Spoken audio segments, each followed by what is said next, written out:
Oppa Gundam style, everybody. Welcome back to Wow Cool Robot, a podcast about Mobile Suit Gundam. I'm Max. I use he, him pronouns, and with me today is...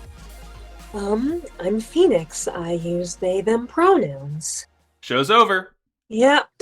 Show's over. Goodbye, Suletta. Goodbye forever. We'll never see you again because they said you do not get a second season. Fuck off. I mean, I guess it's now like the place I'm watching and how they ordered the things makes sense now. Like this was actually season 2. Yeah, I mean, it's like... I don't know if I'd call it season 2. They talk about it in cores, but it still... Like, the show was rushed, as Gundam shows are. And to think that this was 2 seasons instead of 1 is, like, even more insane to me than how the show ended in the first place. Yeah. It kind of feels like there was another, like, 10 to 15 episodes and we just ended up skipping them. I mean, that's, like... the Gundam problem. I mean, I know there's very few Gundam shows that actually only ever stick to 24 episodes. Usually you get about 50, and that is a pace that works out pretty well for the most part. But this really did feel like a 50 episode or even like a 36 episode show crammed into 24 episodes, where the good thing is everything's important to the plot. And the bad thing is everything's important to the plot. So you can't cut, you can't trim the fat because you always are going to lose something important if you have to like... Yeah, but it's like, it does seem like, okay, like, it seems like I might have, like, missed, like, another, like, 3 episodes of Jewel alone. Yeah. I will talk more about it when we do the wrap-up episode. I think that this is a very, very, very... This is a show that has 21 really great episodes, and the 4 episodes at the end kind of like bring it down a lot in my eyes. Not bring it down to be a bad show, but like once Noria beefed it, it felt like we hit the fucking turbo boosters. Yeah. It's like, it feels like, oh, by the way, you are not getting another 12 episodes. I mean, like, and they had to have. It's hard to believe that they didn't.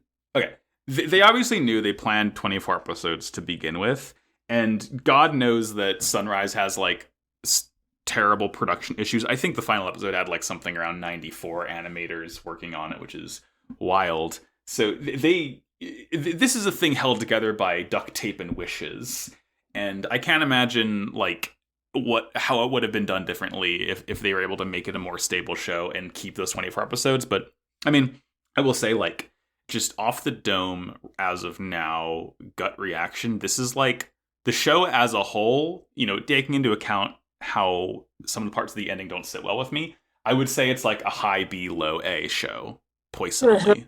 Yeah. I still like it a lot. I do have to say, it's like, I really was like, I have to say that, like, I think it's like just a very obvious thing to say. I might as well be saying that the sky is blue and water is wet right now. But like, I liked the first 12 episodes, but then it was like, I kind of feel like the second half, like they really had us in the first half.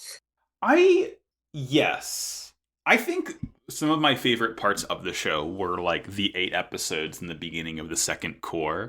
And like I'd been saying, I was worried about them sticking and landing. And I think they did a fine enough job ending the show, like based on all the restrictions that were very clearly in place.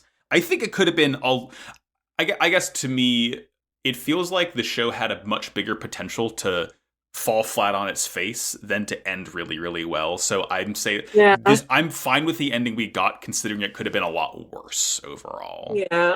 That's where I'm landing at it. I don't know. Right now I'm just trying to think of a way that it could have been worse.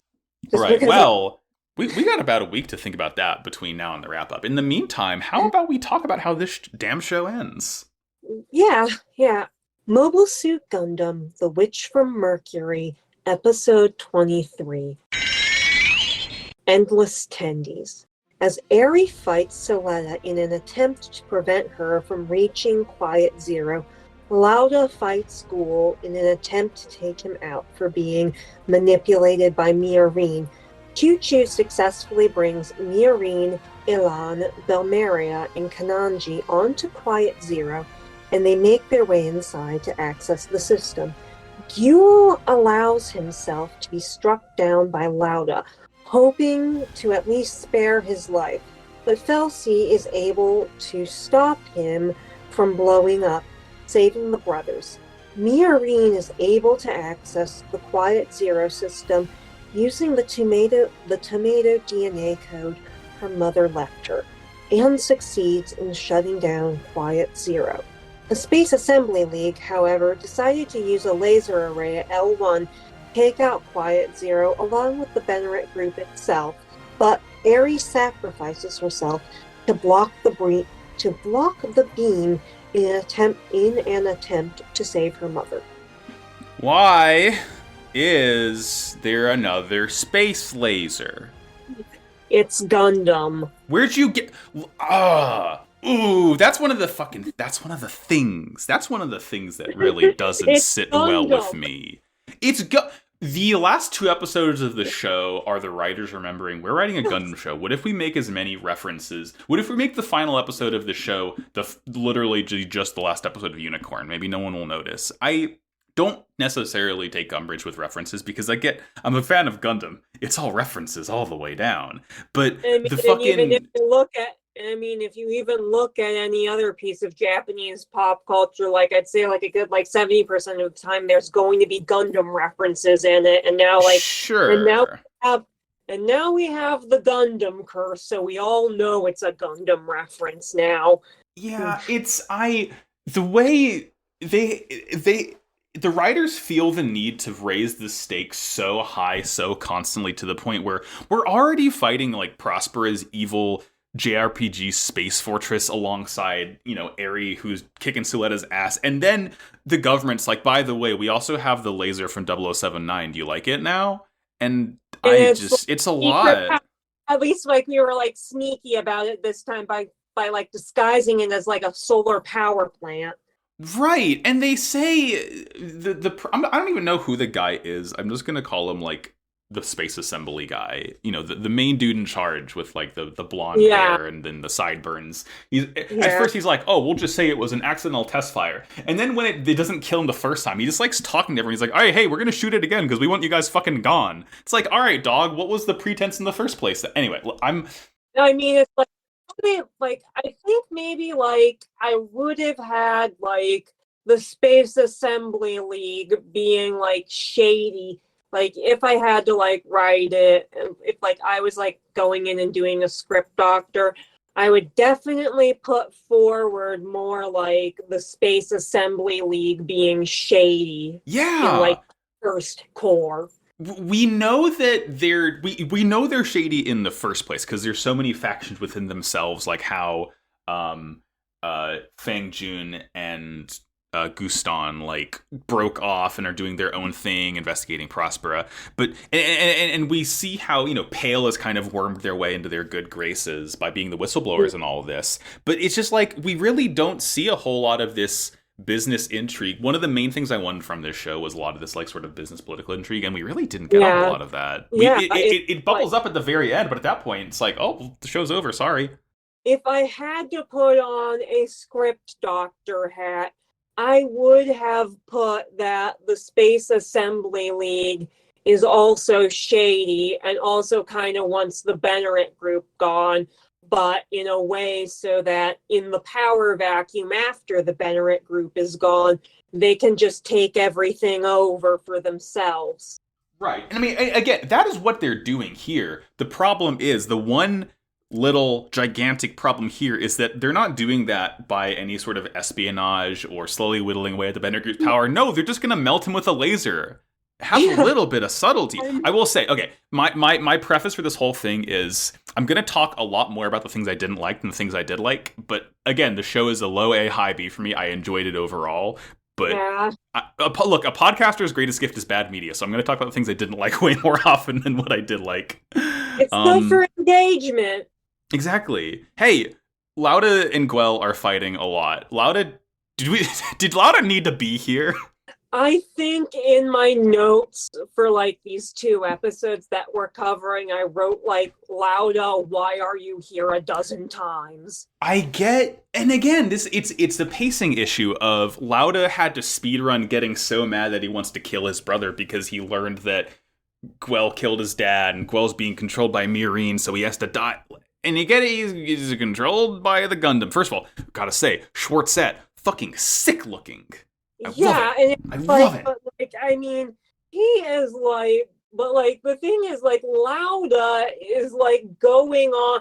He seems to be like trying to win like some sort of jumping to conclusions contest. Yeah, it's a jumping to the conclusions contest, and he's already warmed up.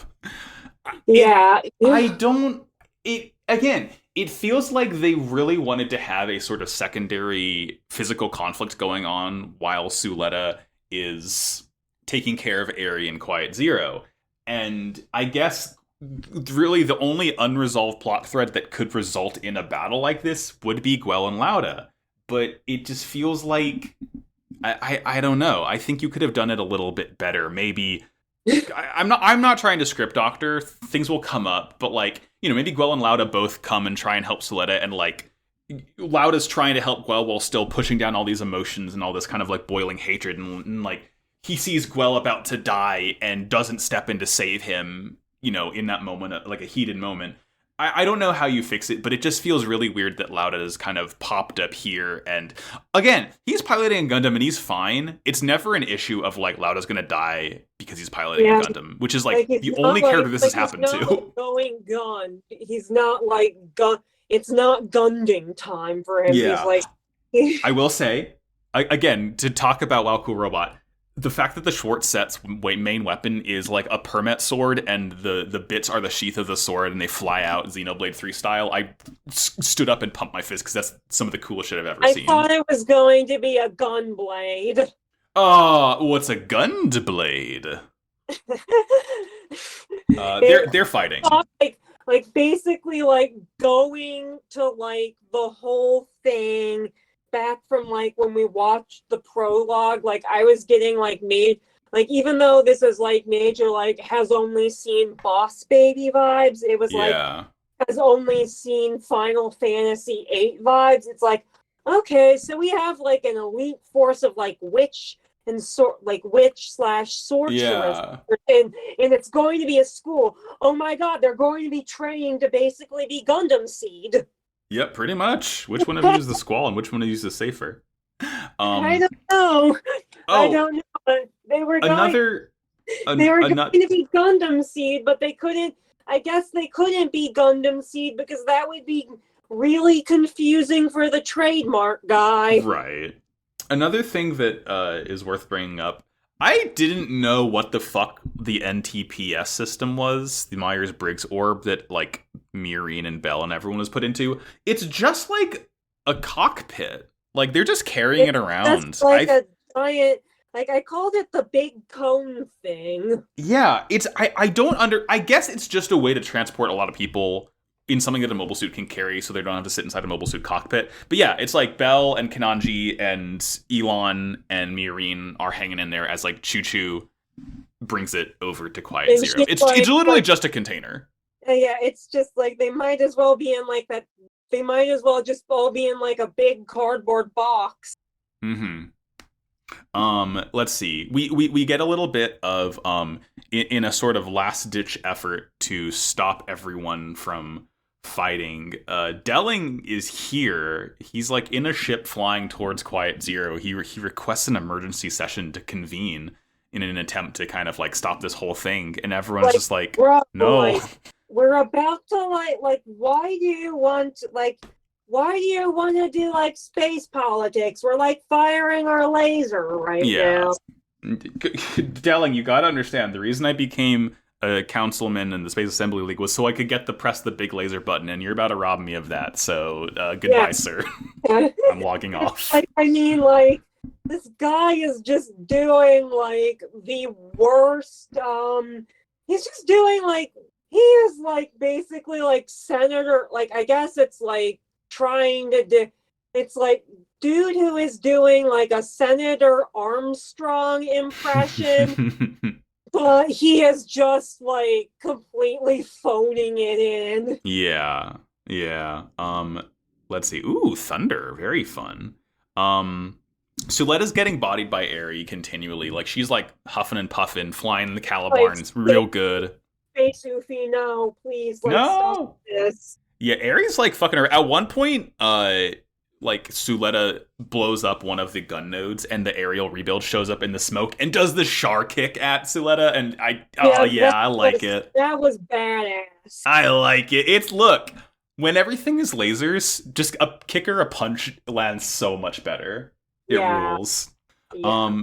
Suletta won't give up no matter what. Like, she's like, I care about you and Mother, and no matter what you say, it's not going to dissuade me. So Aerie's just like, what a shame. I have to keep on trying to fight you. But before she's able to kind of like have the gun nodes destroy and swarm Suletta, a rainbow light bursts forth from within Quiet Zero, and the permit link is temporarily kind of like buzzed and broken. And it really seems like someone inside the data storm is interfering, which is like Ares like talking to something. So she says, "Stop interfering." It's not immediately obvious what this is, but it is upon watching the last episode. Yeah. It's Elon 4, and we'll get back to him next episode. But just know he's there. He's chilling. Yeah, just vibing. They use the same cloud storage server. Yeah, they're on the same, like, they're in the same chat room. Hey, we get another cool Gundam moment, or Gundam reference, I guess, of like going inside the space fortress with nothing but guns. Because like they dock the NTPS, Choo-Choo's able to get them there. And then we see like it's Kananji, Elon, Bell, and Miorine, and like Kananji hands Bell a gun, and and Bell's like, "Why me?" And he's like, "I'm not going to give a gun to a kid, Belmeria. That'd be irresponsible, like, Belmeria." And Belmeria just like that look she got on her face. It's like, dude, like, do you know what I did? Yeah. It's very he's like, you can. It's very silly, but also like again fucked up because poor Belle has been through so much. It's like, do you know what I had? Like, you are like a space cop. Like, you should be like arresting me because I was doing like pale microwave crime. Yeah, Kananji, clearly you don't know about my easy bake boy oven. Yeah. Like, remember how like I put salmon in the microwave too. Ooh, I did it for the entire month. I committed so many microwave crimes. Nasty microwave crimes. Prosper also heads into Quiet Zero to stop them because they're physically in there trying to get to the servers. Like pest. She gets like a really cool line, like pest control. Her pest control is a bunch of horrors. This is when we get the scene of the Assembly League saying that they're going to use the laser to basically wipe out L4, saying, it's going to be an accidental firing, but rebuilding it's going to line Pale's pockets. Basically, it is all like a takeover conspiracy, just in a very unsubtle, heavy-handed way. So back in Quiet Zero, the gang gets there, and like they open the door to like the server room, and they see some Haros there. It looks like, you know what it looks like? It looks like Mega Slowking, how it's just one giant upside down cone shell and like Slowking's poking out the top. It's like that, but the top is like a big like orange Haro and two fucking guns. It's like they turned Haro into a battle droid. Yeah, it's so fucked up of Haro's just like looking, their eyes glowing red and then just like open firing. Like, what the hell? Target acquired. Target acquired. Blah, blah, blah. So they're taking cover. They're doing some PS3 cover shooter type shit. Yeah. We cut back to Guel and Lauda fighting. They're expositing about why things are happening the way they are, and Guel has to explain to Lauda that the reason I didn't say anything about Dad is because it's my sin alone to bear, and Lauda is just like, your sin is your pride and your arrogance Lauda, and not willing to rely on others. Lauda, what are you doing here? Like, why are you, like, what are you doing here? Like, please just eat a Snickers and, like, calm down. Yeah, it's so weird that he's, like, ready to kill Guel. I mean, he thinks that Miorine is, like, kind of taking him over, but I get that it's the heat of the moment, but it feels a little bit far even for, one of those it's like Gundam he's heat of like the moment you moments. again. It's like you are like you. He is like jumping to conclusions like it's an Olympic sport right now. He tells Guel that he'll take on the Jeturk name and bear everyone's sins. He's going to defend the honor of the family, and I guess killing Guel is going to allow this to happen? Like, dude, you are acting like Zuko in that shitty play. It's like you say honor so much. It's like every other word out of your fucking mouth. Oh, what a good episode.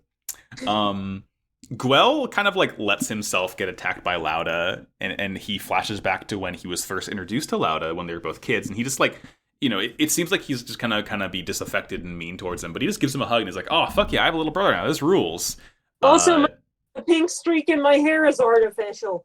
Like, it's not. Yeah, natural. Right? What's the deal? Don't ask. Why does it do that? Growing when I was on Earth. Don't ask.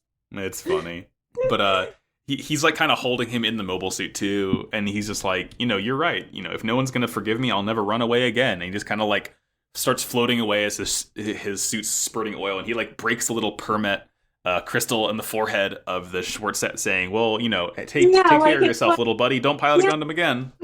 Oh yeah, it's like he broke it off like how he used to do with like the horn things during the duels. Right, yeah, he just kind of like gives it a nice little crush, saying, don't pilot, don't be dumb. And it looks like she's about to give up and die. And fucking Felsi comes in with the goo gun, saving the day.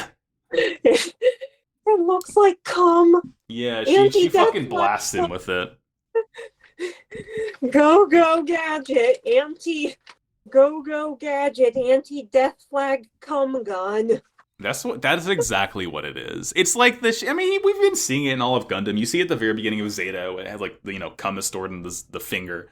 But yeah, it's very funny. And she's just like, you're both so fucking stupid. Can you not kill each other right now? And they're like, oh shit, we almost died. And they're it's like she's like going like 5-minute crafts all over him. She's getting exactly. Up in there. It's like Felsi coming in with like the fucking homemade cement. Yeah, oh god. Like she's going to end up like clogging all the pipes because she washed it down the drain. Yeah. So they're fine, and we cut back inside Quiet Zero as like the gang is taking cover from the Haro's gunfire, and Belle and Miorine are just like going apeshit trying to enter a password that works, like quote era demonstratum, and Belle's like, let me try, and she just camel case and doesn't work either. It's so fucking funny. Like it's like they are hacking. Apparently Miorine is also a hacker. I don't think mashing passwords trying to get it right is hacking by any sense of the imagination. That's what everybody's doing in all of those movies when they're hacking. You know what? Yeah, you got me there. But Prosper is here, and she says, "Oh, I changed the password. It's not gonna work." Very fucking stupid. Oh, it's so stupid. I love it. We cut outside the Quiet Zero, and we get another fun twist on Move Forward Gain 2, Retreat Gain 1, where Eri kind of trails off talking to Suletta, saying, if it's to gain 1, Mother will, ... So basically saying, like, like, blow up everybody in space. Yeah. A retreat for Prosper is still gonna be, like, a very dangerous, deadly situation for everyone else involved, just to protect Eri. So yeah, Prospera shows up with more Gunharos, and she's like teasing Belle and Miorine, talking about how Eri is like the child of Vanadis' ideals, and is like, what even are those? What even are those, Prospera? You keep saying that shit, but like, what does that mean? She's like, I'm gonna make the world a better place for Eri, and it's like, okay, but by a limit, by whose sacrifice? Everyone's? All right. And Miorine is obviously pissed and asks Prosper why she doesn't care about Suletta when Suletta loves her so much. She's a mother. Love your daughters equally. You very obviously have a favorite child, and look at what having a very obvious favorite child did to Degwin. Like that is not good. Not a good look in a Gundam show. Even Belle starts like shooting as Prospera hovers closer. And like as Miorine's trying to hack before everyone dies, she sees like she's able to like get into some back-end administrator things, and she sees Notret as a user, and Notret's icon's a fucking tomato. It's like, okay, so now all I need to do is remember my mom's old email address, like the one Yeah. that you used to send like my Christmas list to back when she was still alive. So, okay, now I entered the change password button, so it should be here any second now. Yeah, she like types in the DNA code of, the Miorine always be with you that she burned into the tomato's DNA, and it works. May And tomato be with you and also with you. Prosper is about to like hover up and shoot Belle and Miorine when fucking Elon rolls up and like tosses the magazine, and it blows up, and then he like shoots Prospera's helmet clean off. Like 360 no scope play of the game. He's like upside down when he does it. It kicks ass. It's great. And they work. Yay! They did it. Quiet Zero shuts down very quickly. Yay! They get in, and they're able to like turn everything off. And Elon jokes to Belmeria, saying, "You're no good at killing people. You should help them instead." All right, man. Yeah. Rub it in a little more, why don't you? I guess like Prosper also said that like Miorine should be a good girl, and like hearing her say that, I also want Prospera to call me a good girl. Prospera is so fucking mad right now, though. Miorine kind of like gets up and offers her hand, and Prospera is like holding the side of her, the side of her face that like where the impact of the bullet shot her helmet off. And she has big like cool like pattern of like Gund all over her. It's not glowing yet. It's just regular right now. You better not be planning on wearing white to my wedding. It's like we cut over in, like, messy. Like she is bad. Like she is like in messy mother-in-law mode. Like Miorine is like thinking that Prospera is in like messy mother-in-law mode, and not like trying to like blow up all the space colonies mode. It's like, you better not be planning on wearing white to my wedding. So we cut over, we see Delling, and he tells the League, "Hey, everything's fine, Quiet Zero shut down, leave us alone." And the League guy says, "Fuck you, actually," and just shoots the laser anyway. Fuck you. Like, we do not want you. Like, how about gone? No Benneret Group? Your company sucks. No Benneret Group, Delling. I mean, yeah. that's the outcome. Eri senses the laser coming, and she pulls all the gun nodes to her and like protects from the blast. And she like looks back at Suletta and kind of gives her a smile as she is able to block the laser successfully. And this is when the permit in Prospera's head glows, and she's like, "Eri, fuck, don't do it!" No. And like as the laser dissipates, Suletta's looking around, and like Ariel's fucked up. It's like a burned out torso that's not responding. Yeah. It's like the Hyakushiki. Yeah, it is like the Hyakushiki at the end of Zeta. But that's where the episode ends. Laser gets fired and everyone freaks out, and Eri protected everyone. That's right. My laser, like my cousins used to say that all the time. I remember memes. Yeah. That's going to take us to our next episode, which is Gundam Unicorn Episode 7, Over the Rainbow. And by that, I mean G-Witch Episode 24. May all blessings find their way to you. I'm wishing it. Well, Loud and Felsi recovery passed out Suletta and the remains of Ariel, but things look grim. She's suffering from data storm sickness, but still brings Eri back to Quiet Zero to confront Prosper one last time. She finally tells her mother no, saying she'll find a way to stop everything herself without Quiet Zero's help, so everyone can be happy with no strings attached. With the help of Elon 4 and everyone else who's passed and is part of the data storm, Suletta goes Permet 9, forming a data storm large enough to completely shut down the laser. Miorine declares the dissolution of the Benneret group and is able to rescue Suletta and Eri, now a keychain, after the Gundams dissolve. 3 years later, Suletta and Miorine are married and decide to settle down on Earth as things end on a pretty happy note. Why was this Unicorn Episode 7? The same fucking thing happened. Literally the same thing happened. Why? Why'd they do it? Why'd they do it? The analogs here, and again, it's fine to have analogs in a series. Gundam references itself all the time. This is Too so in much. line with exactly how Unicorn ended. Laser gets blocked. The Psycho Frame Miracle, a Earth-wide uninterruptible broadcast. I don't know. It's weird. Oh, and all the Gundams like dissolve, and we don't need to worry about them anymore. They're gone forever. Yay! But Yeah, Aries don't fine even because she's a need to pay keychain now. like What? we don't even need to like pay the guy to go and fire them all into the sun. Like they just did that. Yeah, we don't need to like tape them up and put them in a box. They're just gone. It's fine. Even the Space Fortress dissolved because that's what Permet 9 does, apparently. What? Yeah. I wish. Gun seller. I need Gun your seller. strongest gun. I need your strongest permit. You can't handle my strongest permit, pilot. I'm going into battle. I need your strongest permit. My permit would dissolve me, a pilot. I wish that we knew more of what permit could do. The thing with Psycho Frame is that at that point in Unicorn, there was already a precedent for Psycho Frame doing wild shit because Unicorn is a sequel to Double Satan Star's Counterattack. Like we knew. I wish they were a bit more witchy with the magic crystals. Like Because permit is like the crystal.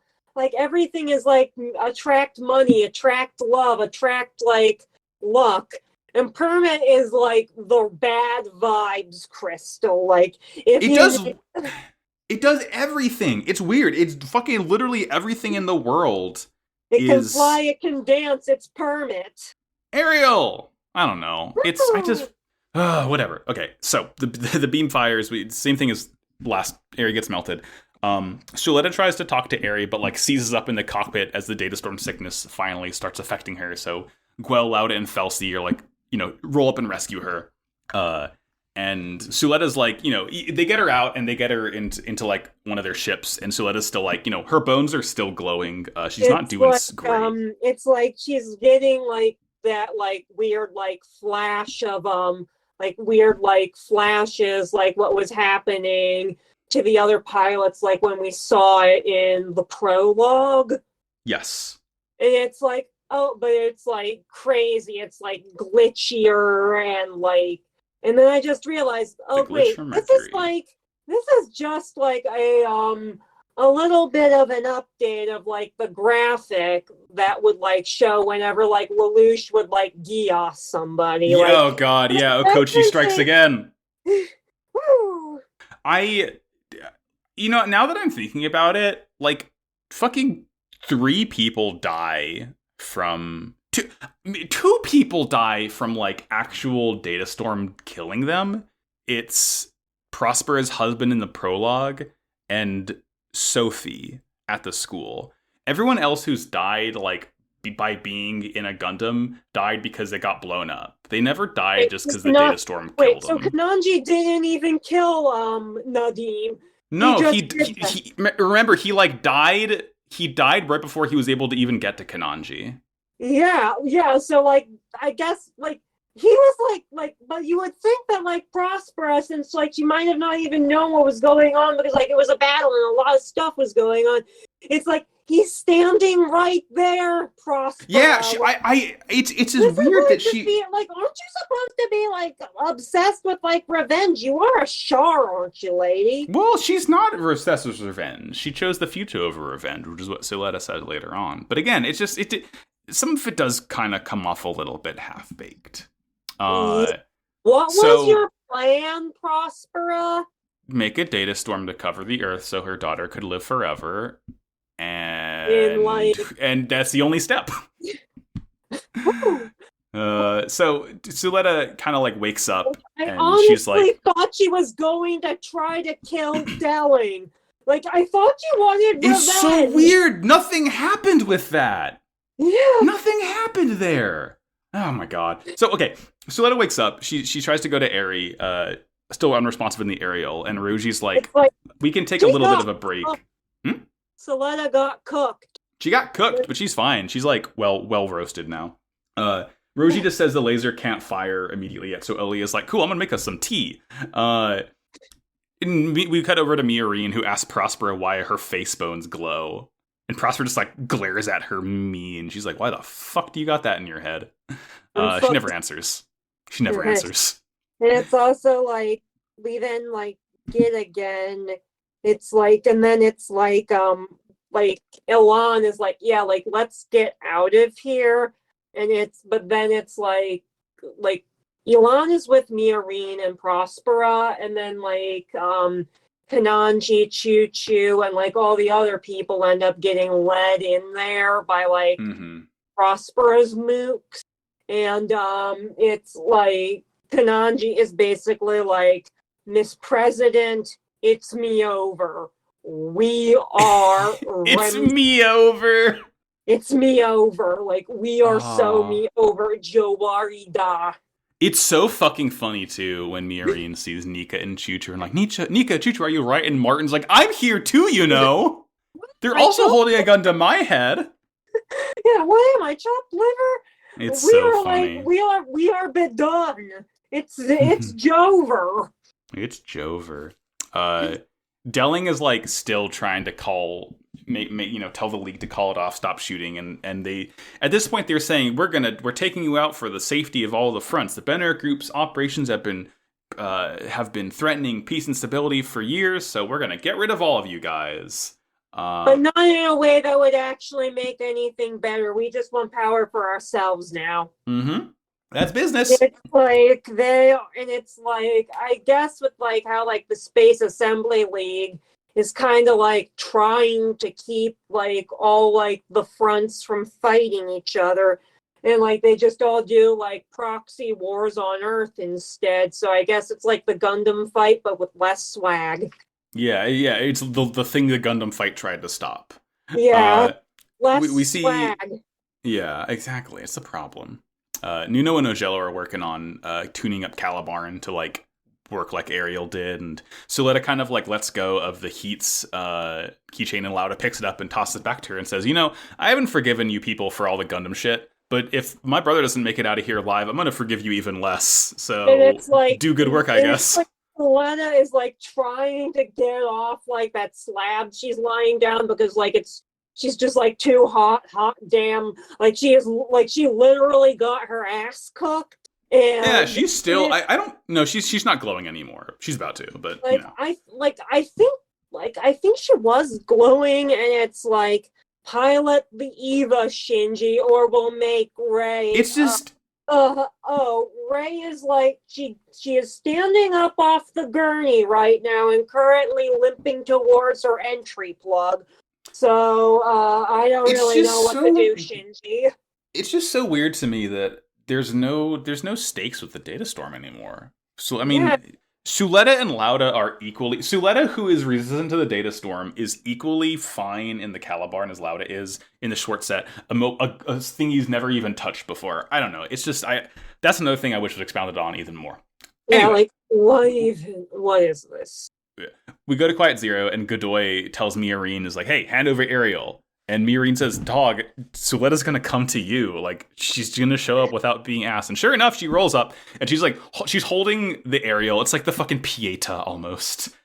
She's holding like the dead husk of Ariel, and Prospera asks her. It's really interesting. I love Prospera's voice actress so much. She does such a good job of putting on such a different voice when she's like entreating Suletta to, do the right thing and listen to her mother. And then when Suletta says no, she like just drops all that lilt immediately and talks so much more like flatly and directly. It's really, really good work. But she tells Prosper to reconnect Eri to Quiet Zero, and Suletta says, no. For the first time, she did it. Character growth. Say no to your mother. Wait, before all of this, it's like when Suletta's getting back in the Calibarn, like, her and Guel, they like, you forgot that part where they like go and like fly towards the Space Assembly League for like a little bit, and then it just ends up getting cut off, and now they're back at Quiet Zero, and like the Space Assembly League people who don't even have names, they're like, whatever, like, let's not fight them. We have no orders to do that, and like they're like right in the blast range of our giant. Right. Yeah, that was weird. I didn't really know what. They're there, and like they don't want to get shot by anyone, so they're just like, yeah, we're not gonna. We're ordered to go here, but we're not gonna fight you. Yeah, like something like they had like another scene planned out, but it's half baked. But then it's like very obvious where it like ended up getting cut, and they just forgot just completely delete that scene. Yeah, I don't know. It is really strange that it's just all these threats that don't amount to anything.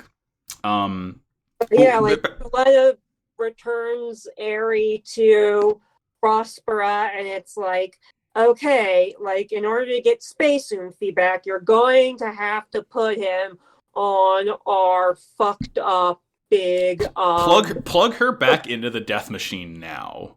put her on the action base of Doom. Yeah, put her in the action base 9. You won't regret it. And Suletta says, no, actually.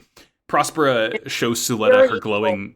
Yeah, Prospera shows Suletta her glowing face bones and talks about how she's sick and she's going to be paralyzed soon. She's been, like, data storm by infection. the way, I'm dying. Yeah, by the way, I'm dying, Suletta. You never knew this. And she talks about how like she doesn't care about her body. All she wants is it for Eri to live in peace. And Suletta says, I'm going to do something silly. Doing? She says, I'm going to do something silly and I'm going to do something that's best for everyone involved, not using your stupid machine. Yeah. Yeah. I really liked it. Quickie Mart, like who needs the Quickie Mart? Who needs the Quiet Zero? I liked the last little bit of Prospera trying to manipulate Suletta one final time, saying, we'll use Gund to weave a world for Eri and everyone. She didn't say Quiet Zero, she said Gund. You so she's like, can't handle my strong, like I am the gun seller. You cannot handle my strongest gun. Yeah. So Suletta gets back in the cockpit saying, I'm going to figure this out for myself. I don't want to lose you. Eri doesn't want to lose you. No one wants to lose anyone. So I'm going to solve this my own way. And as she gets in the cockpit, she gets sucked into the data storm. And Elon 4 is here. Like she just morbs out and it's like, oh, hey Elon, I missed you. So this is weird. Elon says, this is the organoid database of enhanced humans or some such. It's like, okay, like, why are we getting this exposition now? Like, this feels like another thing that would have come up in an episode that we just didn't watch. This is what's so fucked up to me, because we see people from the prologue later on, that people whose souls exist as part of the data storm. I don't know if you die when you have data storm sickness, if you die in the data storm, you die in real life. It's like, I don't know if when you're being affected by the data storm and you die, you kind of like your soul ends up there instead of wherever else. But like, it's so fucking wild to me that just means Eri isn't really special. And there's a bunch of people who are like, can only exist within the data storm. It's just such a weird thing to like hand wave away of like everyone's just chilling there. Noria are there. And it's like, Noria didn't even die of Gund. Yeah, like she was I guess anyone who pilots a Gundam, because everyone we see from Vanadis was involved with the Gundams in some capacity. Like Cardo Nabo shows up later on, and like she never piloted it that we saw, but she's done so much permit testing, and it's just like, damn, Eri has all these friends. Yeah, it's like you have friends in here. Like, go and play with your granny. Yeah, it's such a weird thing. The show just doesn't touch and like pinch you on the cheeks because you're just so cute. Yeah, it's weird. But Elon's here and he's here to finally help Suletta. She kind of apologizes that she wasn't able to see him again, and it's fine. They're just happy to see each other, and she like touches the Ariel's finger to Elon's hand and let's begin. And that rainbow pulses out. It's like Elon, like I missed him so much. I missed calm Elon, yeah. Let's Gund together one more time. It's so funny when she says Elon-san, because like people can't see him, but she talks to him, and Elon 5 is like, what? he darts forward like, hello? I'm not me. Nope. But the bits activate, like Suletta like drags Eri up and she's like, please Eri, wake up. And she does. One of the lights turns on in the aerial, and like she kind of transfers the bits over to the Calibarn, and Eri asks Suletta, if this is what she really wants, and she says she doesn't want to turn back. I'm a greedy person. There's so much I want to do with everyone, so I'm going to find a way to do this without sacrificing anyone. And the main theme of the show starts playing, and the bits transfer on the Calibarn, and like the color matches it. What's that? Option parts, yeah. Like all it's so cool that the bits fly on and like the blue turns to gray to match the Calibarn's color. And turns out permit 8's not the highest permit. It's permit 9, and you can tell that because it's rainbow colored. It's like glitter. It's Like, I guess it's like you're a little bit late for Pride, but I'll take it. Yeah, it's Gundam has become LGBT. Ooh, Uh, this data storm occurs. It's just a big giant like rainbow burst. Suletta kind of like, takes it's like over. I'm a lesbian, Mom. Lesbian. Suletta takes over everything and tells everyone to evacuate because they're going to fire the laser again. Like this place Uh, about to blow. How about yeah. Go Kesha mode. She kind of like helps Miorine tap into. I actually saw Kesha perform at a Pride parade at like Pride Ooh, once. nice. Yeah, it was She really nice. helps Miorine tap into all of the Earth sphere's communications, like Unicorn, where Miorine says the Banner Group's now dissolved. All its assets will be sold or merged with the Earth. We have evidence of collusion with Grassley and the League. Yeah, basically, this is how she wins. She wins by dissolving the Banner Group. You were right the whole time. How about no Benneret Group? Also, how about no Space Assembly League? Well, that's another problem. But Shadiq hears this and he's like, "Oh, I guess you win, Miorine. All you yak test." Like, let's give all our stuff to Earth as if like this will not like do anything like bad. Yeah, it's there's a line about it later on that I was like, okay, come on.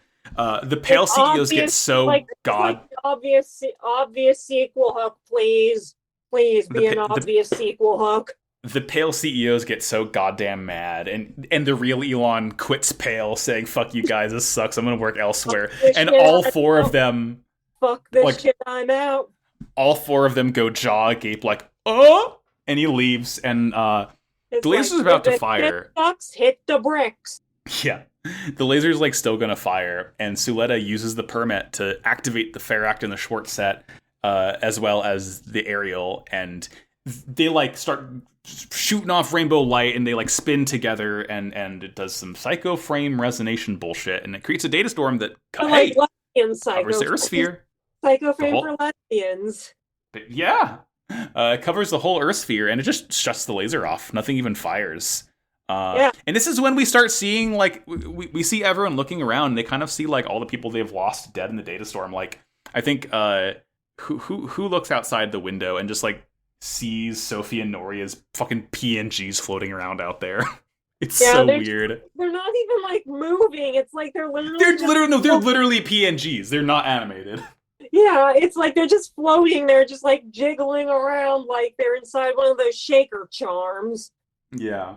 And this is when Elnora finally like sees Nadim and Cardonabo. Like one more thing about like about like when like Miorine is giving like her big Mineva Zabi, having like her Mineva Zabi moment.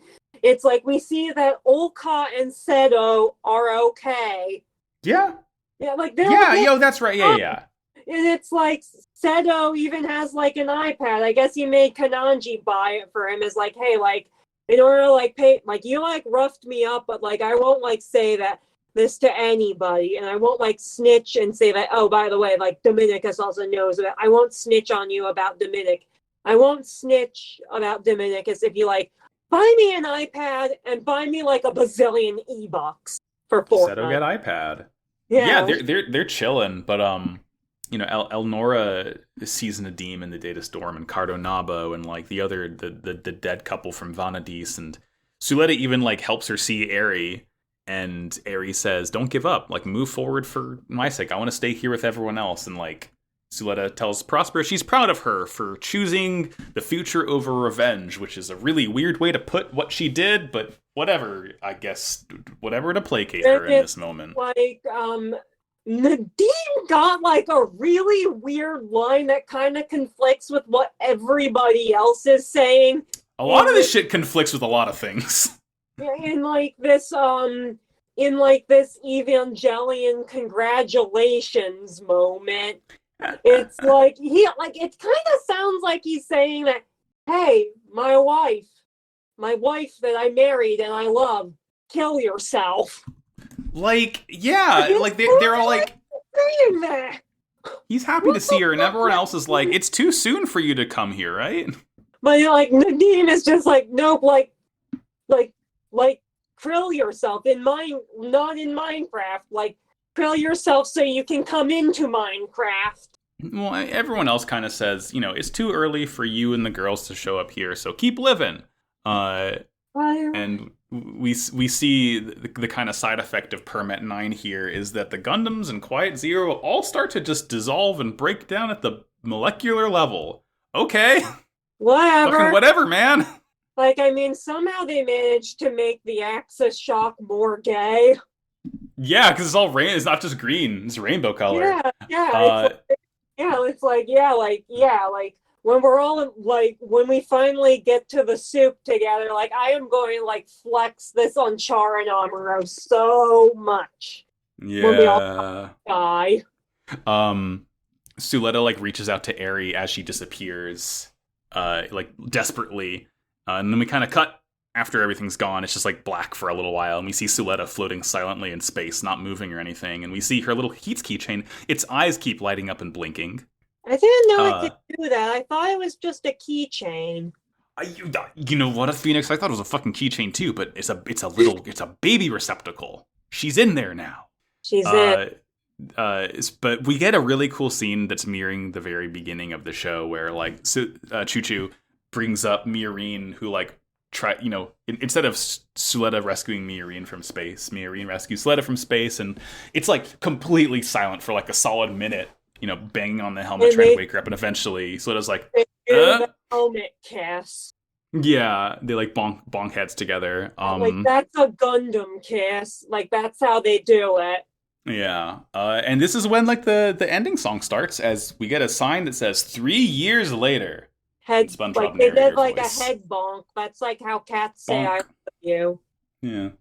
So 3 years later, let's see. Nika got a haircut. She's back in Astacasia. What's up? Nika went to jail. Yeah, she's fine now. She got a cool cropped haircut. She still has the blue. Everyone's happy to see her. Choo Choo and Roji are mechanics, and Choo Choo's fucking chewing him out. I like the shot a lot of Elon, who's on Earth, trying to find where Noria is drawing in her sketchbook, and he's like, you could have given me directions. Yeah. He's just been wandering around, and he's out in the beauty and majesty of nature, and he's looks at sketchbook. No, next. Not it. Next. It's fucking funny. I've hooked up with that. Have you seen those videos of that guy who was freakishly good at GeoGuessr? Oh yeah. Sure. That guy who is a fucking cyber new type GeoGuessr guy. Right. Elon 5 is just shit at GeoGuessr. Mm-hmm. We see Shadiq is taking the fall for basically everything. His trial's finally commencing 3 years later, and he's taking the fall not just for the Dawn of Foal stuff, but for Quiet Zero and everything. And Miorine says why, and he's I decided to do this a long time ago. So I don't know. I guess this is his atonement, and he finally thinks he can do something. By doing this, it'll help bridge relations between Earth and space, I guess. Going to fucking jail. Yeah. Miorine, she cut her mullet off, and she just has the top and front part of her hair now, and she has a little plate on the back that she's able to talk to Eri through. And again, she's carrying Eri around in the keychain on her suitcase. And Ari's you should listen to your sister-in-law, It's fucking funny. It's silly. What would happen if that baggage got, lost in, Oh my god! Yeah! Fucking Delta lost Eri. Yeah. It's got lost in, yeah, Delta Airlines, it's a fucking nightmare. I'm still amazed that they're in business after that one John Mulaney bit. It's been years. And I'm still amazed that they're still in business and they are still terrible. Yeah, it's funny. Hey, Petra's alive and she has legs. She got the gun legs, like everyone said. Woo! Gwell is. Green didn't get an eye patch. Come on. Petra get eye patch.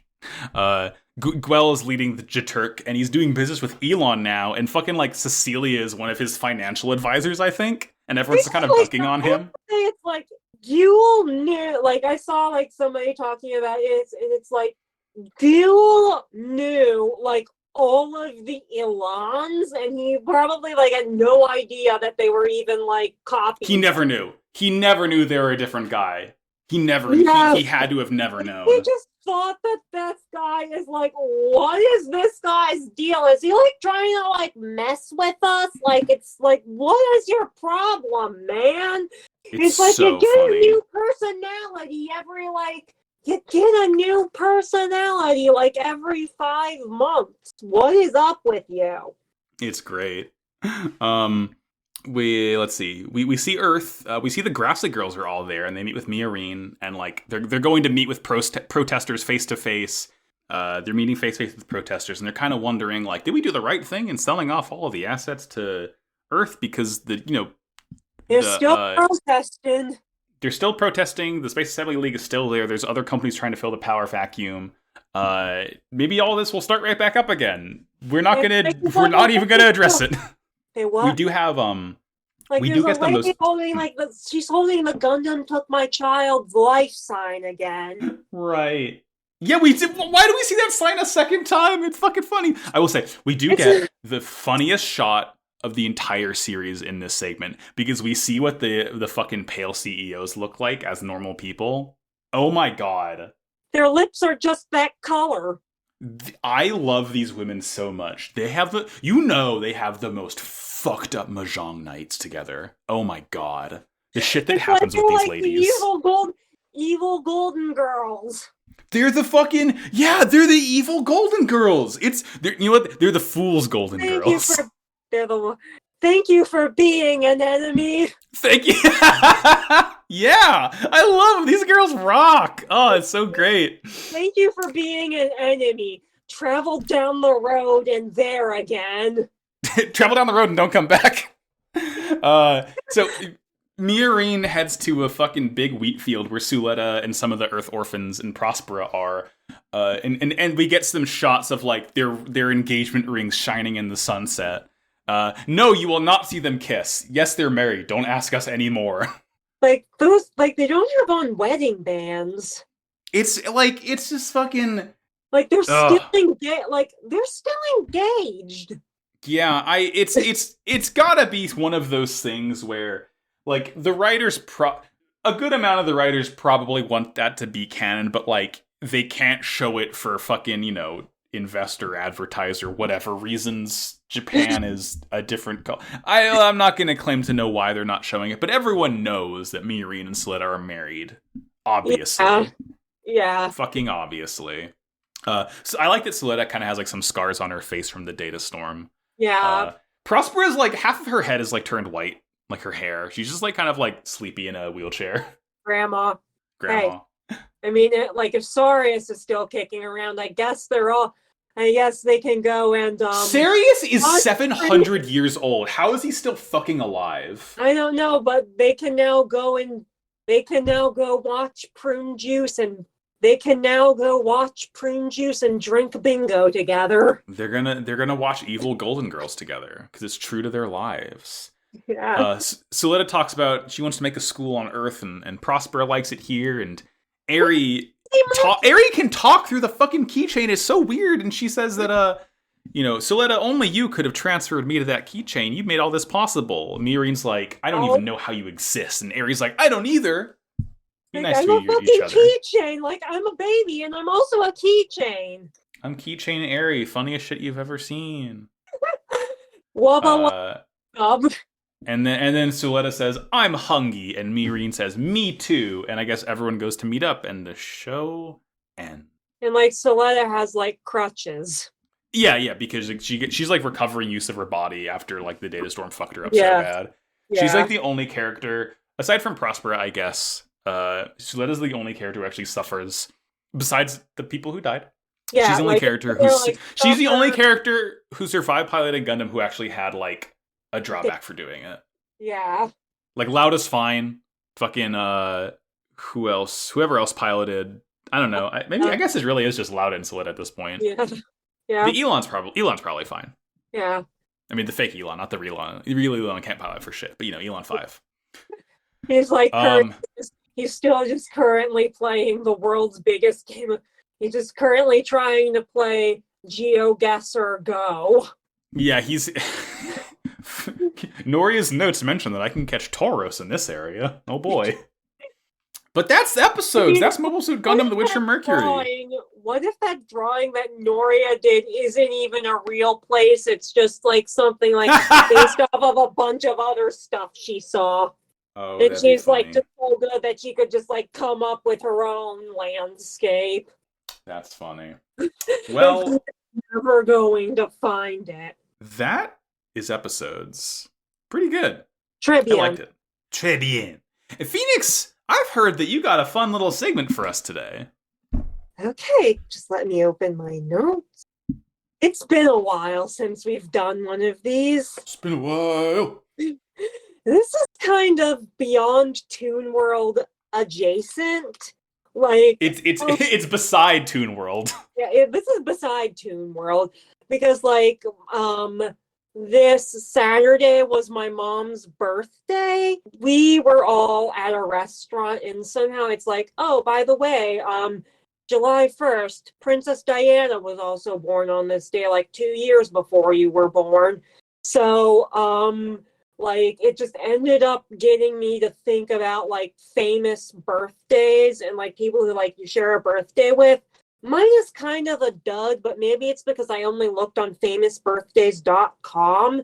And that one is just, like, 50 influencers you have never heard of. Like, how are these people famous? Like, come on, like, who are you? Yeah, I know mine is Pierce Brosnan, Megan Fox, Janet Jackson are like the big ones for me. Oh, the one I got is Paraguayan Independence Day. Fuck yeah.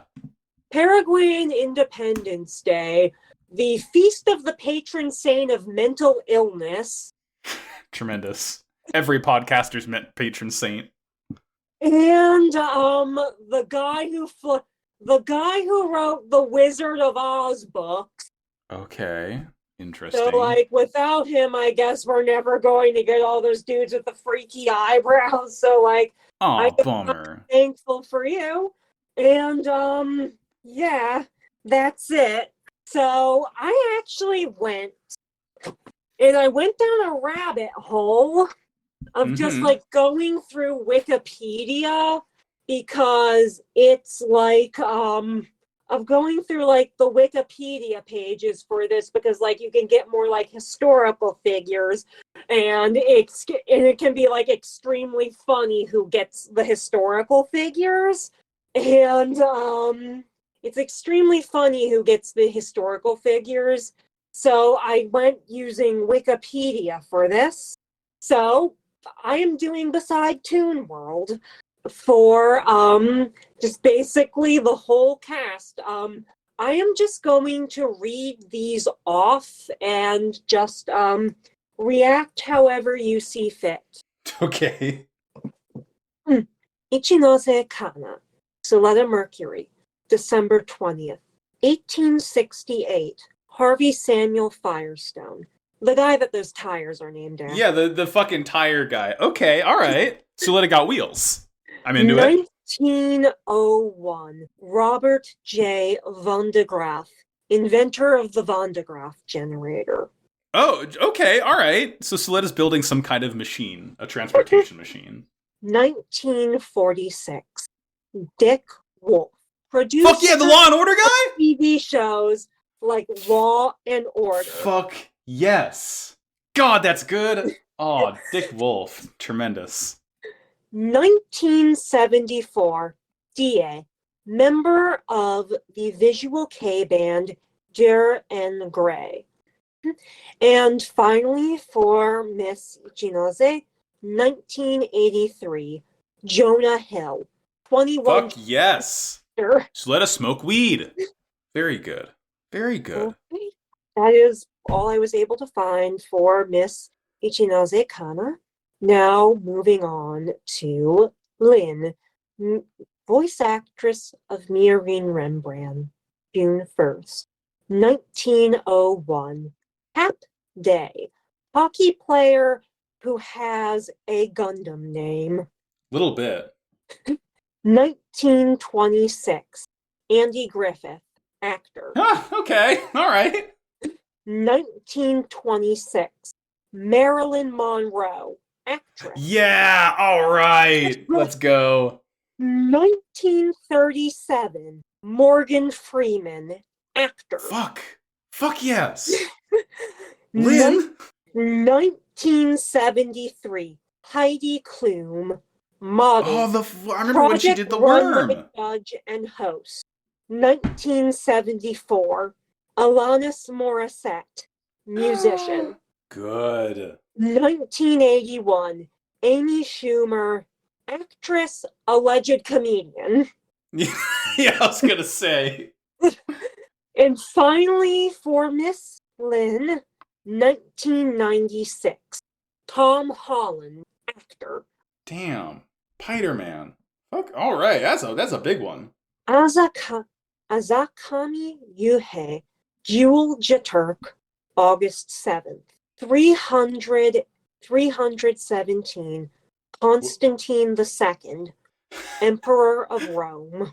Okay, I was like, why the fuck do you know someone born in 300? That's pretty good. It's a good omen for Gwell. This is why I used Wikipedia, so it's not just a bunch of like influencers who I don't know. You will get just like a bunch of like really random guys. 1916, Hermit Love, puppeteer for Sesame Street. Kermit the Frog is named after him. Very cool. I They like do that. a connection in this episode. True. This was the Rainbow Connection. 1944, Robert Mueller, that report guy. The fucking yeah. Oh, cool. Everyone's favorite FBI question mark Like guy? I don't even like that whole thing kind of feels like reality dropped a plot thread.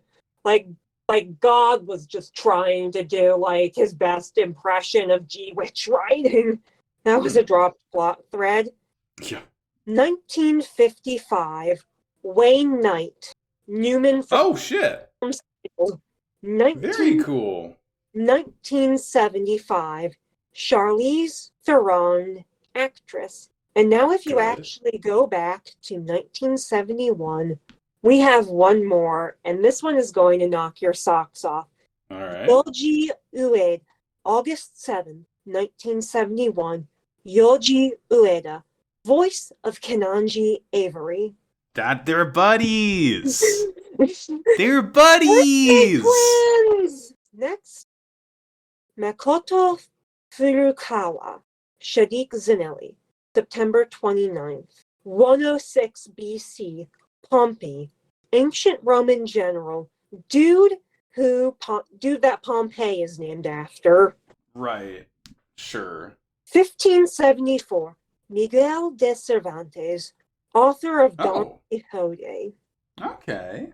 1881, Ludwig von Mises, dude who is like all that like business schooling where life is named after. I just think it is very appropriate for like sure, right, yeah. That asshole. 1935, Jerry Lee Lewis, the Great Balls of Fire guy. God, okay. 1936, Silvio Berlusconi, that one asshole who was like the prime minister of Italy. Yeah. Fucked up Italy. Oh, that's so good. 1980, Zachary Levi, actor for Flynn Rider and Shazam. And finally, in 1994, Halsey, singer, also owns a really good makeup company. All right. Natsuke Hanane, Ilan Ceres, June 26, 1730. Charles Messier, astronomer, discoverer of 13 comets. That's pretty fitting. I like that. 1898, Chesty Puller, did military stuff, has a Gundam name, trademark. Yeah, very much so. Sounds like one of Char's, like if Char came back like Chesty Puller time and he was running out of ideas. Yeah, Chesty Puller is like a fucking 0079 Xeon commander for sure.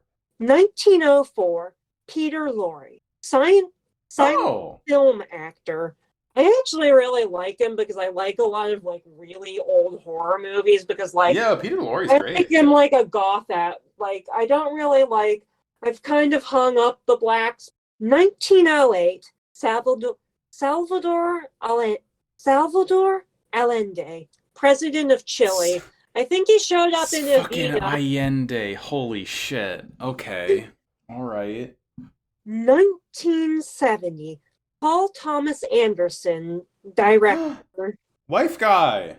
1970, Nick Offerman, Ron Swanson. Yeah, sure. Okay, sure. All right. Yeah, I'm into it. That works. 1976, Dave Rubin. Why do you keep showing up on my Twitter feed? I blocked you. It'll never end. Also, like, I thought you were, like, on the outs with all of those guys, like, you weren't, like, in anymore. 1980, Michael Vick. Ah, okay. I don't know about that one. 1992, Jeanette McCurdy. Wow, she's older than I am? That's crazy. And finally, 1993, Ariana Grande. Yeah. Star of Sam and Cat with Jeanette McCurdy. Wait, they were born the same day? They were born a year Yeah. apart? What the hell? That's wild. I didn't. Oh, that's so funny. They're birthday twins, like Azakami and Yoji. That's so funny. I like that. Damn. Noto Mamiko, Prospero Mercury, February 6, 1784. Adam Weishaupt, founder of the Bavarian Illuminati. Oh, interesting. Much to consider. 1895, Babe Ruth, baseball. Oh, the Bambino. 1911, Ronald Reagan. Nope. All right, Prosper, you've been canceled. Very sorry. Oh, like, at least he's now canceled, so this next one will not come as much of a shock. 1912, Ava Braun. Jesus. 19... God. Zsa Zsa Gabor, actress.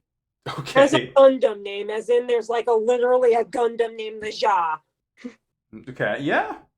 1927, Gerard K. O'Neill, astronomer. Yeah. Okay. Guess? Space shit. Yeah, he's the space colony guy. He made some damn good cylinders. Yeah, yeah. 1929, Colin Murdoch, inventor of the tranquilizer gun. Okay. All right. 1940, Tom Brokaw, the news guy that I have thought was dead for like, that I thought probably died like 10 years ago, but apparently he's still alive. The news guy who just won't die. 1945, Bob Marley. Oh, okay. 1962, Axl Rose of Guns N' Roses. Yeah. Fuck yeah. Okay. Rockin'. 1966, Rick Astley. Tremendous. 1969, nice. David Nice. Hayter, Solid Snake. Ah, Colonel. 1993, Tina Shea, singer. I don't know Tomika, who that is. she's like R&B. Okay. All right. Okay, and now here is Mr. The reason for the season, Okuchi Ichiro, series composition, March 28th, 1727, Emperor Maximilian III of Bavaria, the much beloved. Good. Awesome. Thanks, Akochi. 1836, Frederick Pabst, founder of the Pabst Brewing Company. Okay. Good. 1955, Reba McEntire, singer. Fucking Reba. Okay. 1986, Lady Gaga. Good. Damn, that's fucking eye-opening. A lot of famous people in this world, huh? Yeah. A lot of Gundam characters, too. Some would say too many. Zsa Zsa Oh. Gabor. It is now time to wind down. Hey, Phoenix, where can we find you on the internet? Robot of the Week. Robot of the Week. Phoenix, what's your robot of the week? Well, back from like 1950 something to the mid 80s, my grandpa on my mother's side was a mechanical engineer. He did a lot of stuff with early robotics. It's like the unglamorous stuff, like how to just get like the arms to move around. Like you can't have a Gundam, you can't do an epic space char kick if your robot can't move the legs to kick. So my robot of the week is whatever robot stuff my grandpa has in like his 17th patent. Right on. I mean, robots are cool. He was actually a surprisingly good dad for a guy who was that involved with robots. Turns out God does work wonders now and then. Great. Well, then, where can we find you on the internet? You can find me, you can find basically my links to my everything at dankkushranada.neocities.org. I have everything linked there: Twitter, Tumblr, Instagram, this podcast, everything. I'm so proud of having made my own website. Webbed site. I'm Max. I'm on Twitter at MaxyBajillion, Tumblr at MaxyBajillion as well. My other shows are Pod of Greed, the world's number one and only Yu-Gi-Oh! Podcast sponsored by Kyber Corp. That is on Twitter at Pod of Greed Cast. We just got to interview Ted Lewis, who's the voice of Baccarat from Duel Monsters, and Jack Atlas from 5Ds, which was pretty fucking sick. Also listen to Slappers Only, a video game music show on podcast on Twitter at Slappers Only Pod. Never mind the Trollocs coming back this September. Twitter at NVM the Trollocs. The show is Wow Cool Robot. On Twitter at Wow Cool Podcast. Discord links are in the Twitter header and episode descriptions. Hang out with us, because Twitter, fucking not a very great place to be. Not a good website. So we're on noisepace.xyz. My other shows are there as well as a podcast network. Thank you, Matt GameCube, who runs it. And that is going to just about do us for today. Tune in next week for the G-Witch wrap-up, where we'll be taking mailbag questions, ranking all the robots, discussing the show as a whole. It'll be a wonderful time. But in the meantime, until then, Phoenix, as we always say, war is bad. Let's go, lesbians. Let's go.